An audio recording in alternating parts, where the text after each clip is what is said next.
మ్యాన్చెస్టర్ చేసినప్పుడు ఆయన ప్రసాద్ గారు వీళ్ళందరూ మన ఎర్రనాయుడు గారి చేత మాట్లాడించారు. ఆయన అదే రోజు మొన్న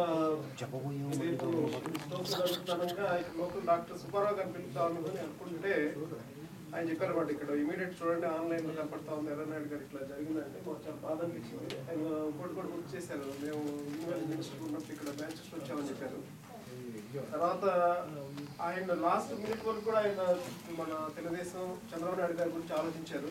సో మనం అందరం తప్పనిసరిగా మంచి ఆలోచనతో ముందుకెళ్ళి ఎవరి డిఫరెన్సెస్ ఎక్కడున్నా సరే ఏం లేదు, మన this is the final time. Chandrababu Naidu గారికి మంచి అవకాశం ఇది. మనం ఇంకోటి ఏంటంటే అవినీతి ఆర్థిక నేరాలతో బయట లోపల జనాలు జైల్లో ఉన్న వాళ్ళు వెనకాల పడి యువత మిస్లీడ్ అవుతున్నారు ఇండియాలో. అది చాలా బాధాకరంగా ఉంది. దానికి అందుకని మేము ఇక్కడ మనం వచ్చి మనం ఏదో సంథింగ్ ఏదో చేయాలనే ఉద్దేశంతో వాళ్ళని, మనకి యువత అంటే ఏమో లేదు, చంద్రబాబు నాయుడు గారి ఇన్స్పిరేషన్. ఆయన 63 years ఉన్నా సరే ఆయన 36 అని అనుకొని ఆయన ఇన్స్పిరేషన్తో మనం ముందుకెళ్దాం. నాకు బాగా నచ్చింది ఏంటంటే మన చిన్నపిల్లలు వీళ్ళు గోపిను వీళ్ళు వచ్చేసి మేము ముందుకుంటాం, మేము చేస్తామంటే కిషోర్ గారిని అడిగితే వాళ్ళకి యువత అనగానే వీళ్ళే అనమాట.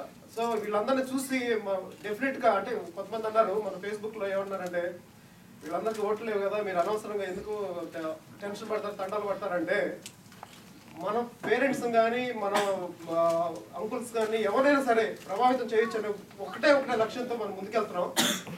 సో ఆ లక్ష్యం డెఫినెట్గా సక్సెస్ అవుతామని మనం అనుకుంటున్నాం. సో ఆ సక్సెసే ఎర్రనాయుడు గారికి ఆత్మశాంతి. తిరిగి గవర్నమెంట్ చంద్రబాబు నాయుడు గారు మన గవర్నమెంట్ ఫామ్ చేయాలి, మన ఎర్రనాయుడు గారికి అప్పుడే ఆత్మశాంతి కలుగుతుంది. ఇప్పుడు మన చంద్ర గారు